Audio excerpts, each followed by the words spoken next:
Chad Daybell has officially been sentenced to death, giving justice to JJ, Tylee, and his ex-wife Tammy, as well as their loved ones who are still grieving their unimaginable loss. And instead of continuing to focus just on Chad or Lori or their disturbing beliefs, I want to focus on the victim impact statements that were made by the family members who have lost so much over the last almost 5 years. So sit back, relax, and take a deep breath. It's time to let the fresh air in.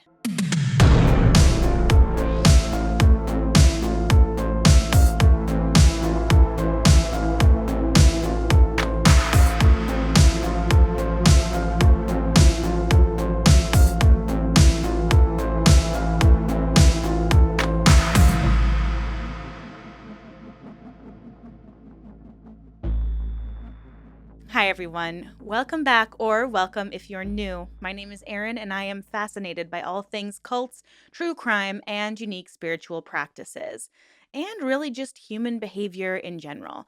So, if that's something you're interested in, then please consider subscribing. I would absolutely love to have you here.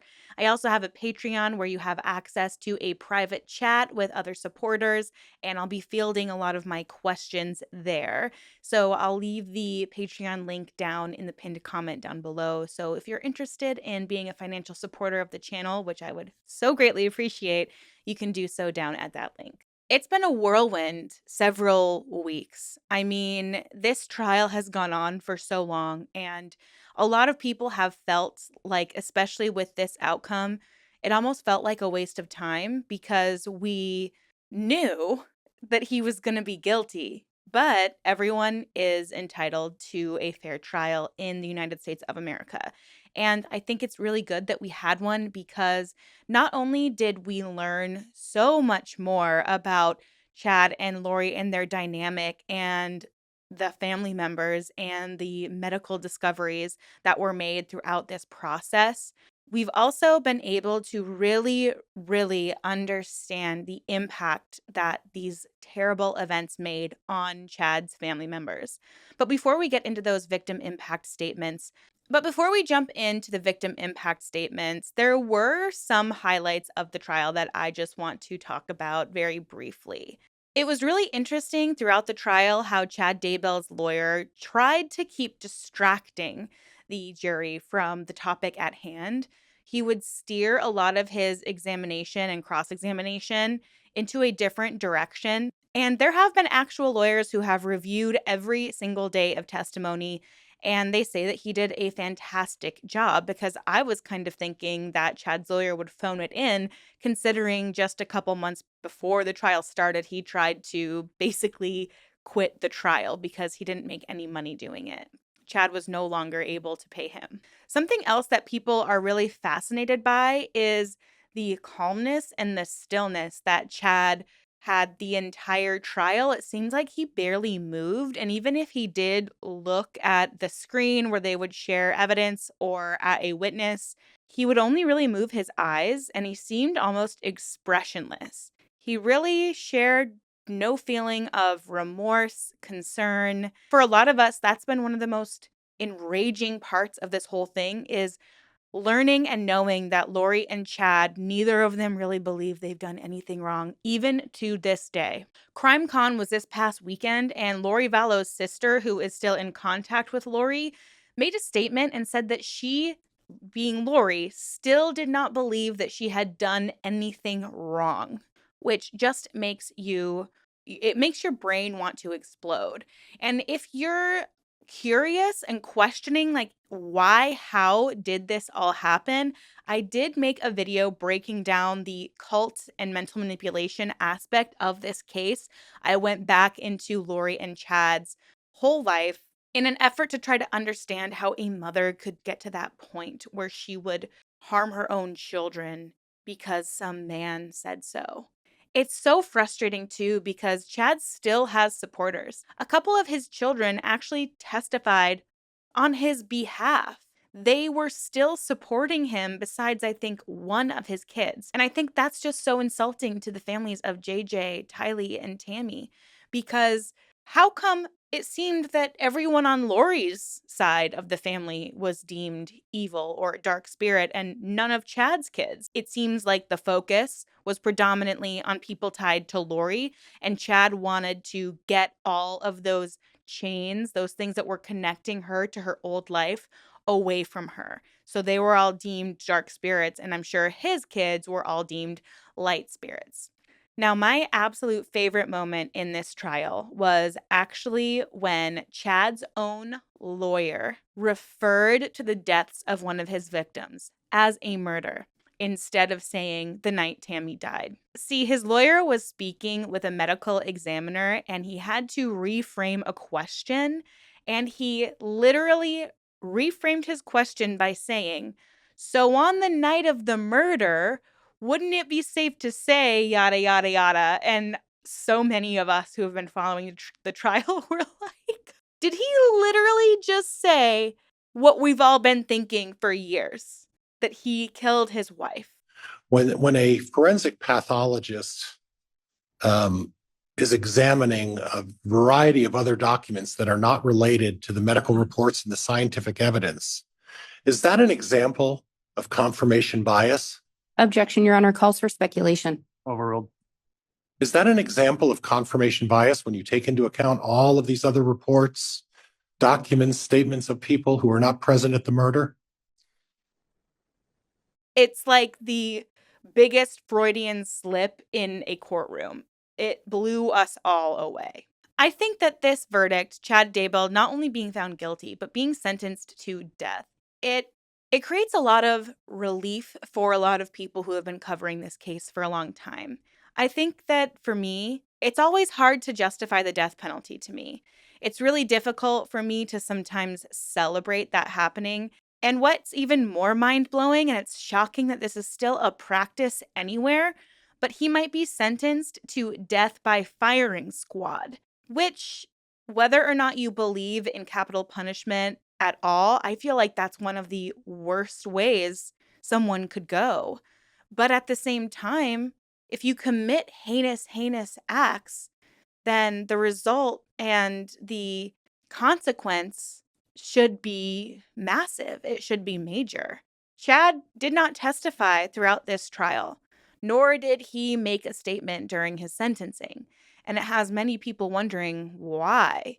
It seems that this is something that's very, very rare. It's not so rare that someone on trial for murder doesn't testify, but it is incredibly rare for them to not make a statement at all. I mean, we saw Lori's statement where it was so disturbing, and she kept saying that Tylee and JJ were free, they were happy, they were busy.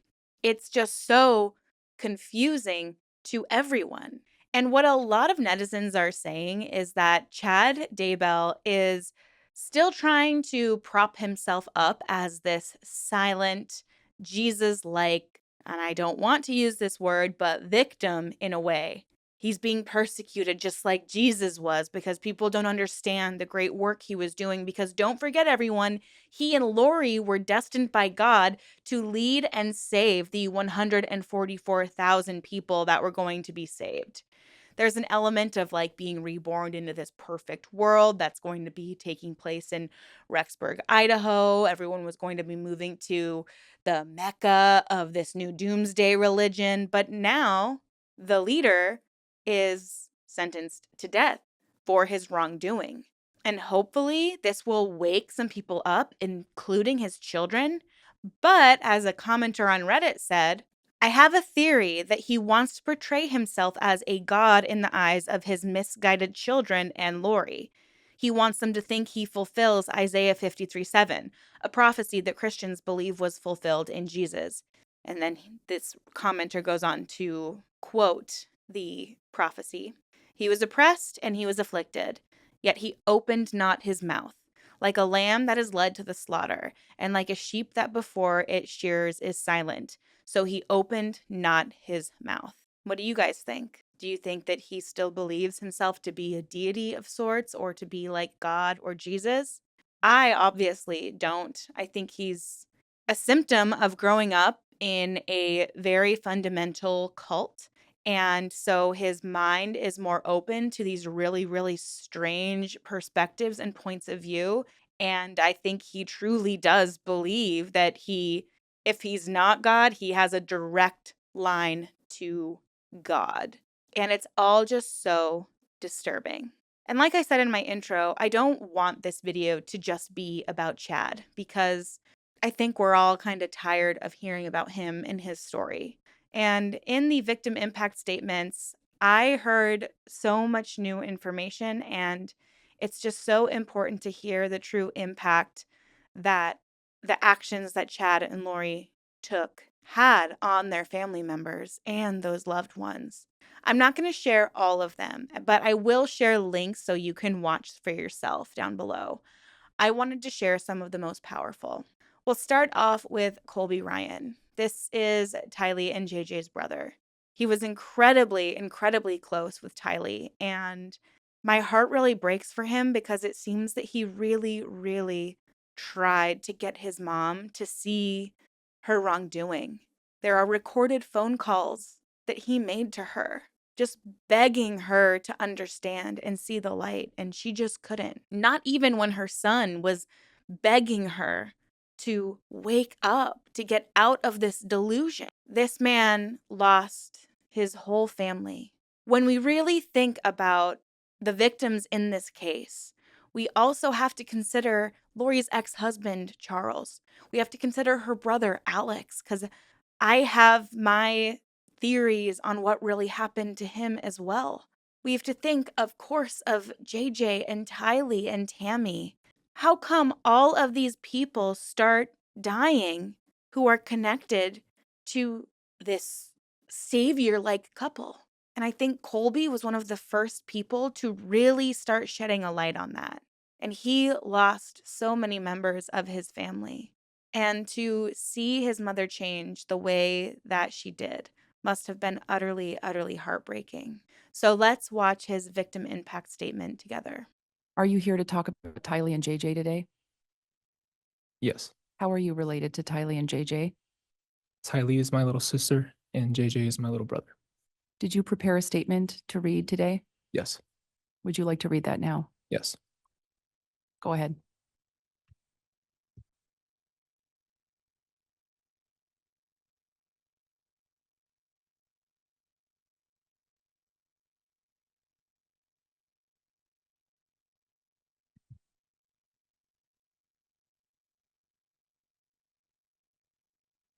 It is very hard for me.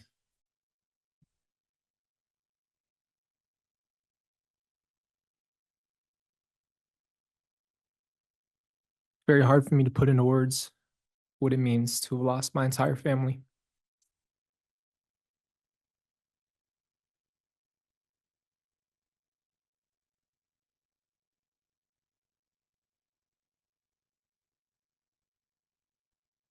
I lost the ability to watch Tylee and JJ grow up.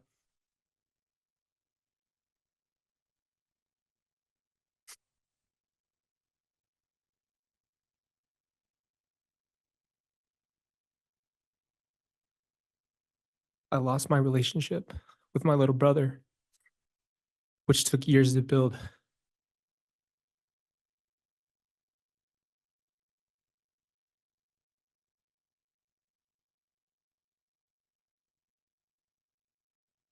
Ugh. It's okay if you need a moment. Take a moment if you need to. It's all right. It took years to build to even have him be able to look us in the eyes. I lost the ability. Sorry. Sit with my little sister and talk and share our lives. So in short, I lost everything I've ever known. I lost the ability to share my children with them,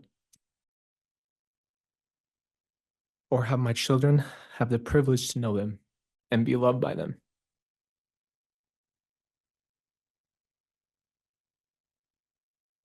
My 3 kids will never know the kindness of Tylee's heart.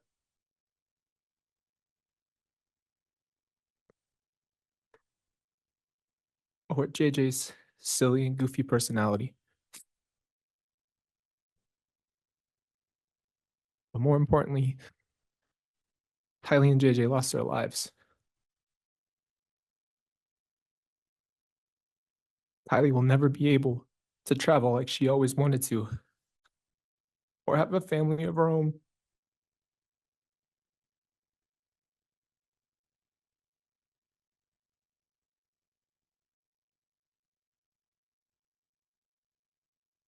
Or find herself in this world. JJ will never be able to spread his love or his light around the world the way he used to. The only way I could describe the impact of their lives being lost is like a nuclear bomb dropping. I will never be able to share her gifts with the world, or have all the people who love her get to hear her incredible laugh. Sorry. Ugh. JJ will never get to grow up.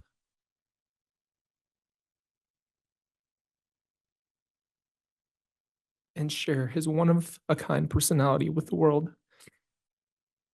And everyone who's lost him feels the void.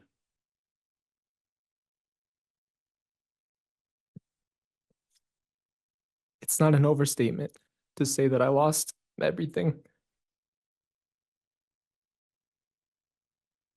But more importantly, we all lost Tylee and JJ.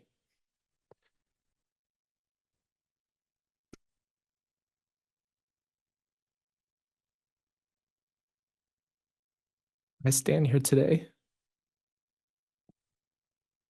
motherless, fatherless, sisterless, and brotherless.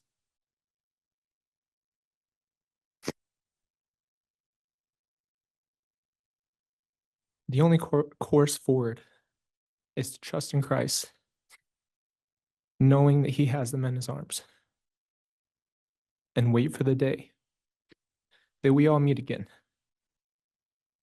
I pray for all of you who have bleeding hearts. Thank you.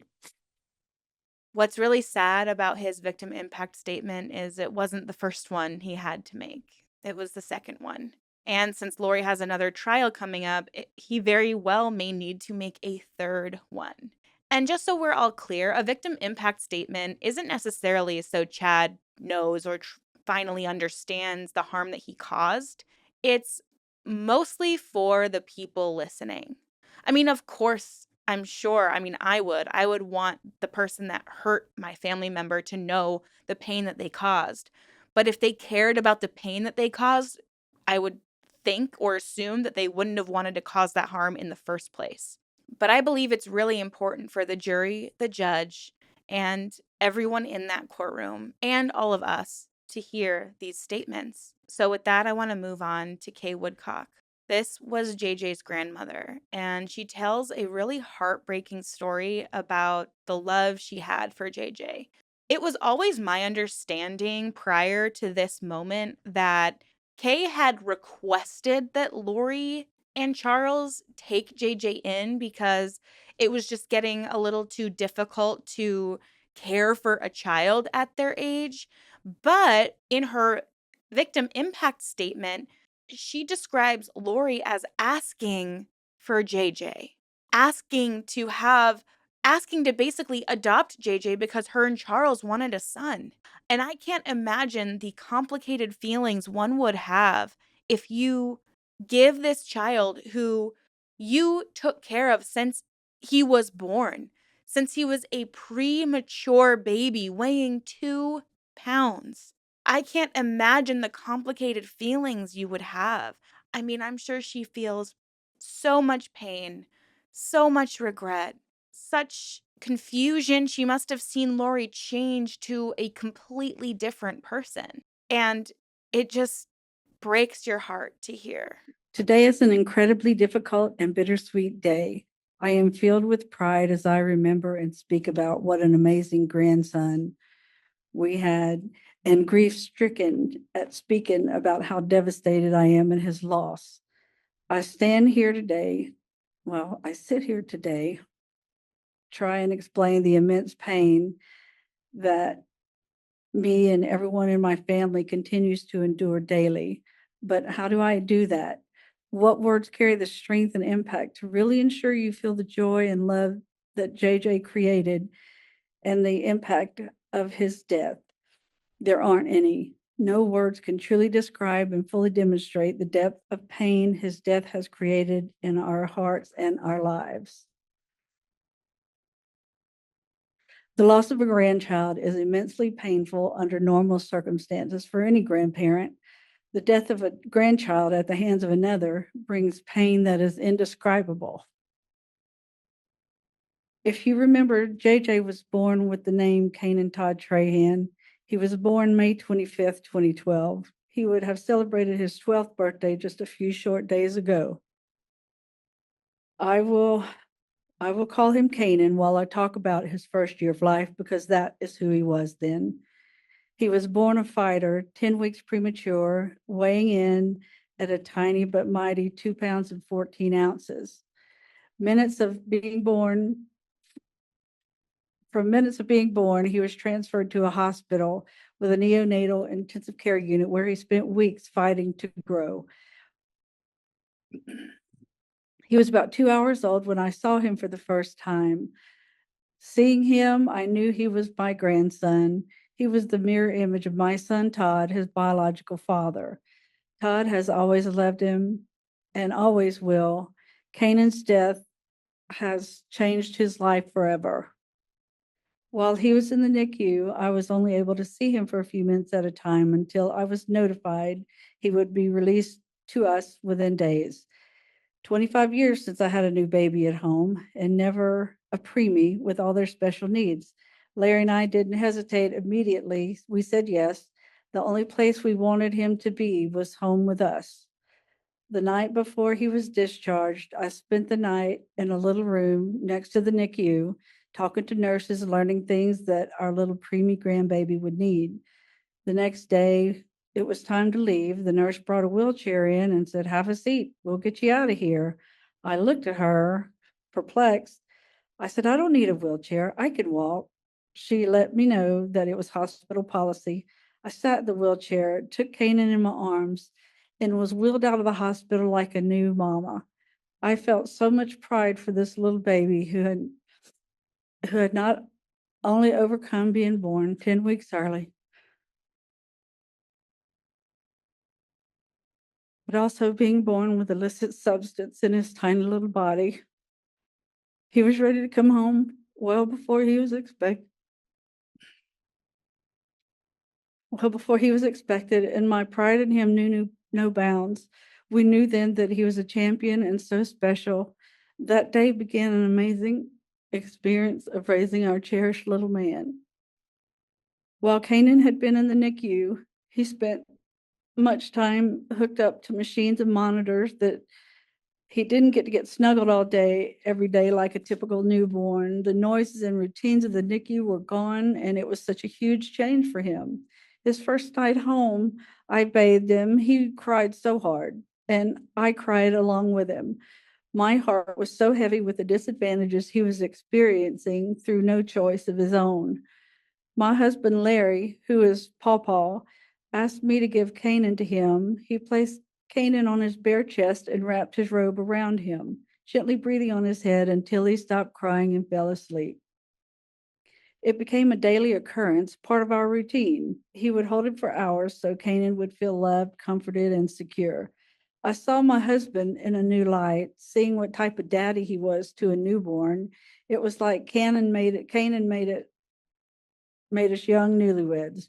Larry jumped in, feet first, and did all the things a new father should and more. It made our relationship grow and gave us new strength. Canaan was our strength, and we were his comfort. His first 6 months, we went to countless doctor appointments for his host of medical problems. We went to appointments with doctors for his heart, kidney, urology problems, speech, occupational therapists, and regular pediatricians for the things that every baby does. We were always on the move, going from one doctor to another, constantly working to ensure he thrived and grew. That, along with loving him, was our number one priority. At each appointment, it was pretty much guaranteed I would cry. It hurt so badly to see everything he was experiencing, not only from being born prematurely with drugs in his system. The decision was made to place Canaan with Charles and Lori after they approached us with their desire to have a child of their own. We agonized over the decision, but knew from our past interactions with them that it was the right one. Charles and Lori were granted custody a few short months later. It was then Canaan became JJ. It was happy and devastating at the same time. We loved raising him. We gave all our love and energy, ensuring he grew, thrived, and knew what unconditional love. That time was priceless, and his growth and milestones were evidence of our love for him. But we knew this was the best decision for his future. To have siblings and access to the types of schools and services we didn't have available in Lake Charles. When he left, I felt a grief that can only be compared to the grief of losing someone to death, which is now a feeling we all know too well. We barely made it 30 days before we were standing on Charles's steps, ready to love on our baby. When the door opened, there he was in his little baby walker. I saw tears in his eyes at seeing us, right along with the huge toothless grin. It was clear that he missed us too. Before I could take a step, Larry swooped him up in his arms, and at 11 months old, he wrapped his tiny arms around Larry, laying his head on him. The connection was still so strong.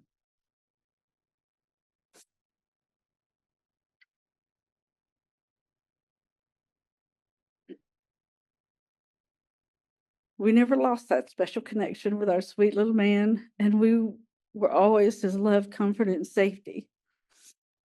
It is soul crushing that his energy and adventures. Oh, goodness. Wait, hang on.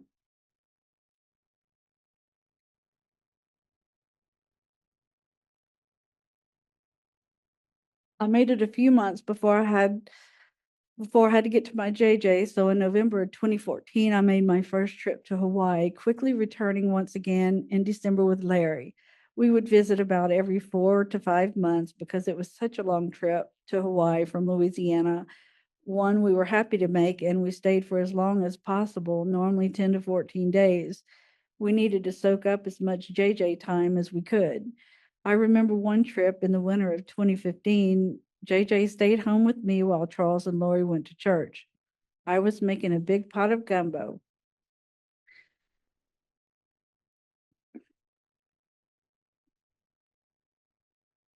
I had to bring a little bit of Louisiana to Charles, and JJ was excited to help me. We pulled up a stool and he poured in ingredient after ingredient. I can still see him standing next to me, intently pouring chicken broth in the pot. Afterwards, he climbed on the counter and just watched, taking it all in. It is a memory that I will always cherish and dearly hold on to. During our visits, Charles or Lori would comment on how JJ would do things with us that were a stark contrast for them. He always awoke at the crack of dawn, never sleeping any later. When visiting, we would have JJ sleep with us. He would sleep until 9 or 10 o'clock, which astonished them. There was never a doubt. He had an innate and unbroken attachment to us. Each visit, no matter where they lived, Lori always expressed her deep appreciation that we gave them the greatest gift ever. That is just one part of why this causes so much pain. It is a betrayal that can't be explained. JJ was incredibly smart. He was reading on a middle school level by the time he was 4. I remember being in a store with him on the aisle with eye drops, and there he was reading off the labels: Visine, Cysteine, antihistamine, one long word after another. I hadn't seen him do that before, and I was blown away. He was brilliant. He would occasionally stumble on a syllable, but we took the time to go through and help him figure it out. But wow, the amount of awe I was in still makes me smile and feel the same pride I did that day. As he got a little older, he was enrolled in a private academy in Arizona, which focused on every aspect of educating and empowering children like JJ. He loved his school and they loved him. It was there where it was discovered another level of brilliance JJ possessed. I remember when Charles told us he was a math savant, he could calculate anything. I continually wonder what he would have become. What type of man would he have become? Not only was JJ smart, but he was also fun, a very contented child, healthy, compassionate, and empathetic. JJ didn't show his empathy and compassion with hugs and kisses. In fact, you had to chase him down for those kisses. Instead, he showed his empathy and compassion with gentle touches and soft tones when he spoke. He would constantly stop to ask people if they were okay, if he could see they were hurt. His world was fascinating and exciting due to his huge imagination. He would put on concerts for his stuffed animals under our enormous tree, playing the drums on buckets, pots, and pans. The joy he exuded and shared can't be measured.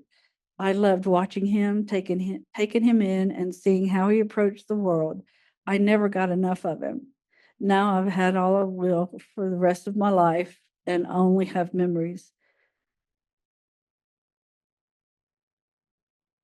When Charles and Lori married, Tylee was 3 years old. She was the most precious, blonde-haired, blue-eyed little girl. Tylee was an absolute mama's girl, which there was never a doubt. I was thrilled to have a new niece, especially one as sweet as her. Larry and I were driving to Austin, Texas to visit them on one of many visits, and we passed a roadside stand selling swings made from old tires. I saw one that was a horse complete with a saddle and stirrups. I grabbed Larry's arm and said, "Stop, we have to get that for Tylee." Her brother Colby and stepbrothers Cole and Zach were always around her. She needed something just for her, and she loved it. Tylee was 9 years old when JJ became her little brother. She loved him so incredibly much, and he loved her right back. She doted on him, and he loved every minute of attention he got from his big sister. That love is displayed in the last photo taken of them together at Yellowstone, both grinning and hugging each other. As a big sister, Tylee would put notes on her bedroom door, one being, "Do not enter." As you can assume, even though JJ could read and interpret words and their meanings, it didn't mean he listened. After all, isn't that what little brothers do? He would burst into her room. She would laugh, tease, and tell him to get out. I think she did it on purpose just to joke and play with him. It was hilarious to see them interact and warmed our hearts seeing them together. JJ adored our niece Maddie. On her 8th birthday in October of 2020, we were celebrating and singing happy birthday to her. The glow of the candles shining on her face, the huge grin that kids get during the singing hit me like a truck. I took the keys from Larry and went to the car and just bawled until I could compose myself enough to rejoin the party. It was the moment I knew that JJ didn't get his 8th birthday song, and it broke me. It was just so wrong. He didn't get to have that joy and feeling of love and celebration of his birthday. It is now grief that we are confronted with yearly, a stark and blaring reminder that we are never going to be able to celebrate that joy with him again. We never know when one of those moments will hit, but I can tell you there have been too many situations in the past few years where we were slammed with the fact that JJ won't hit another milestone. JJ loved school, loved his families, friends, and cousins, especially his cousin Braxy, Brandon Boudreaux's oldest son. Those two had such a special bond and love for each other. There were so many lives he touched that feel the immense pain and loss of him being gone. 4 of our grandchildren, near JJ's age, often tell us how they love and miss him. It is heartbreaking to have a conversation with an 11 or 12-year-old. How do you make them feel okay about it or safe? So yes, this is our life now, trying to comfort our other grandchildren while they try to comfort us. The constant question remains, who would he have become? What kind of man would he have been? Would he be a famous scientist with incredible math skills? Would he be, what would his amazing imagination have bloomed into? Would he have been the next Albert Einstein, Steve Jobs, Tim Burton, Elon Musk? We will never know. But we do know how incredibly special he was to us and now to countless others just by looking around this room. I can't express just how much I wish I could have more time to create memories with him and with Charles.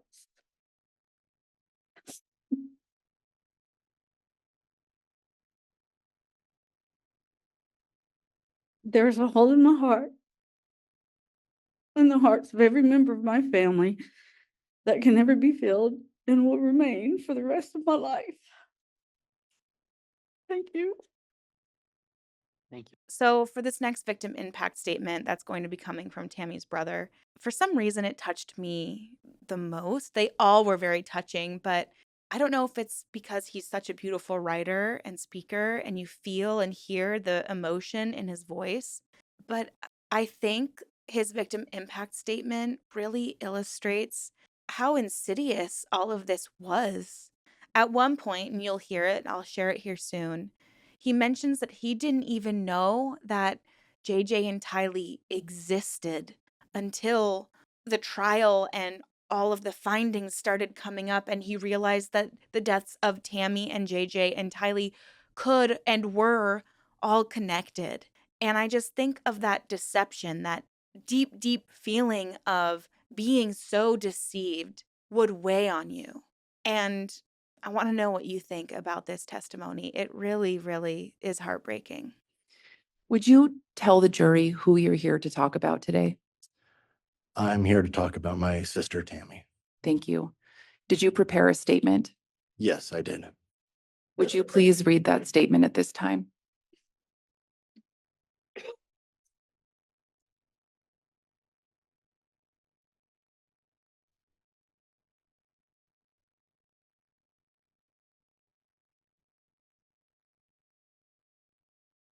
October 19th, 2019. For me, that is when this tragedy starts. But it is by no means its actual beginning. For me, in my own segment of the Douglas clan, I can speak to the pain that started on that date and how it only grew as more and more things in our lives were upended.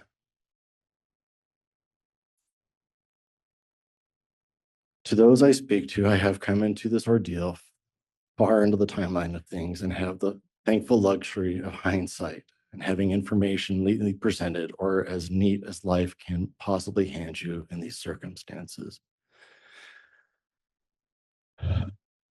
You're all on the outside looking in. For those of us directly affected,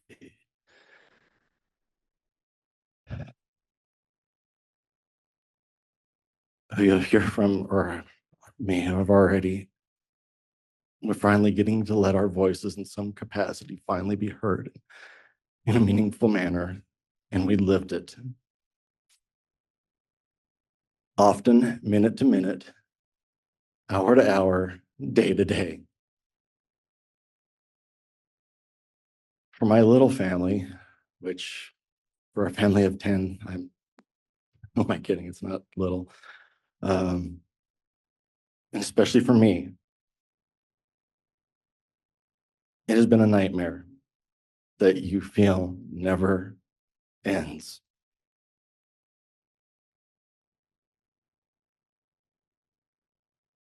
A continual cascading escalation of what's next. Every time I felt I started to grasp an element of control, if such a thing can exist, of my grief over the loss of my oldest sister, something new came along and ripped it open. Hearing from your siblings that your brother-in-law has remarried and kept it from your family weeks after the fact. That's painful. Hearing the day after our family Christmas party, the first without her, that her body had been exhumed,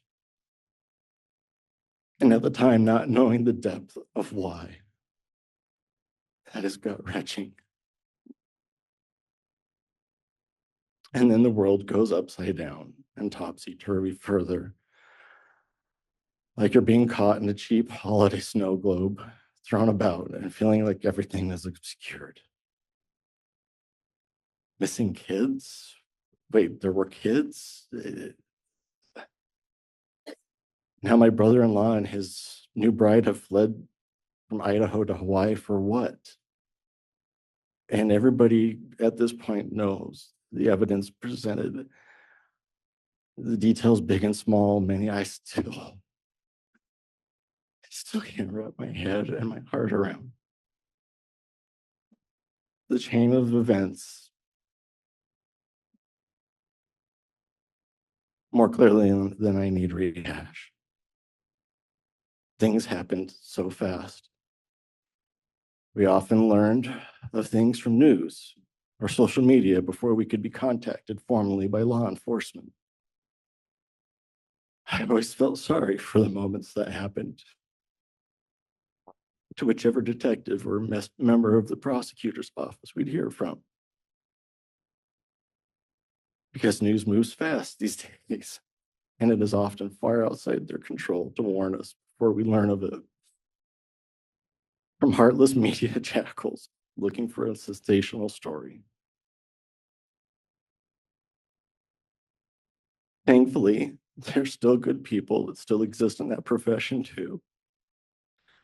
And as unorthodox as it may seem to find a silver lining and small blessings for, it is kind-hearted, truth-seeking journalists who didn't blindside us and the victims' families, or think we were just a quick quote to misuse to their ends. Because finding out things in real time that directly impacted and destroyed your family was never enjoyable.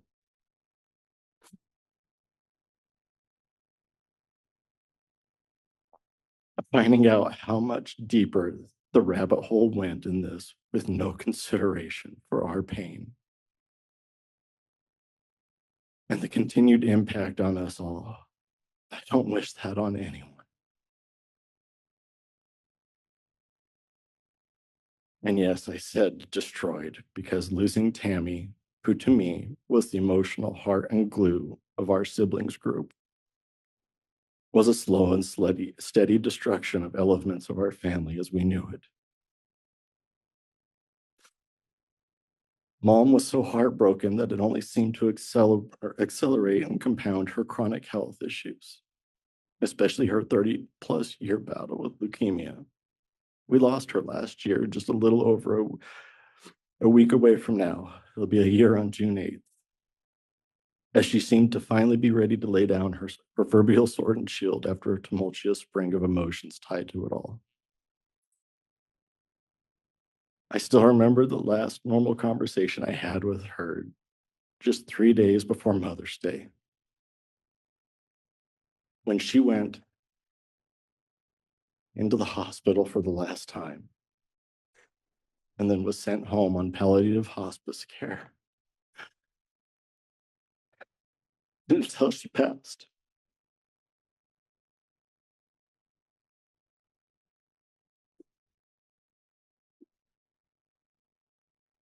Mom isn't here today, and by no means am I her voice in anything, nor is anyone. She was uniquely her own. I can speak to the impact I saw secondhand on her of losing Tammy. We often joked in the last few years that I was her emotional support human because we both understood the things about a life of chronic pain and health issues. In some of our tougher conversations, we were open and honest about how much her being gone affected us. Mom missed her dearly every damn day. I miss her, but not the pain and the heartbreak she was in at the end, because she had long ago earned that reprieve. Tammy's kids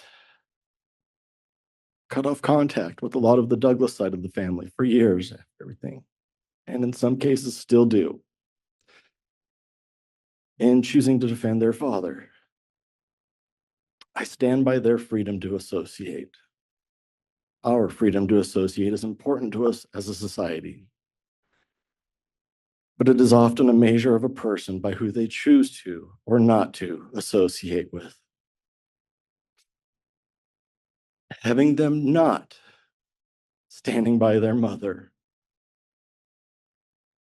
hurt. If they ever want to rectify that position or reconnect, they know where their uncle lives or how to find out. I'm not hard to find.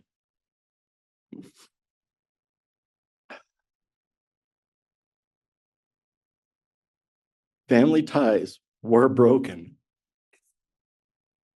To put it simply, the loss of Tammy revealed true natures and behaviors of family that perhaps previously were dismissed, hidden, or ignored blatantly. This isn't a place of grievances, but to explain the impact losing your sibling's heart and glue has. When masks come off and people are so true and real to themselves, for better or worse, that some recognize that things aren't healthy and it's time to fix that. It's painful creating boundaries with people in your life. Yet you're really raised to believe you should fight like hell to protect and love dearly. But it's also healing, at least on the outside of the boundary, but things will never be the same. And Tylee and JJ, two kids I never knew existed prior to all of this, and to whom me and my family are now forever tied in tragedy to. I have kids.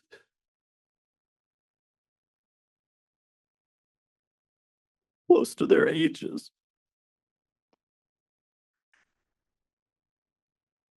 To say, even though I'm not related to them, I'm not impacted would be lying.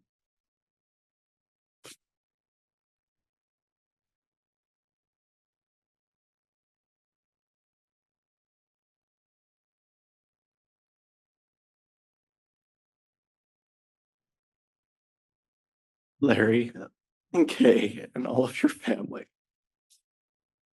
For me and mine, our hearts have hurt with you.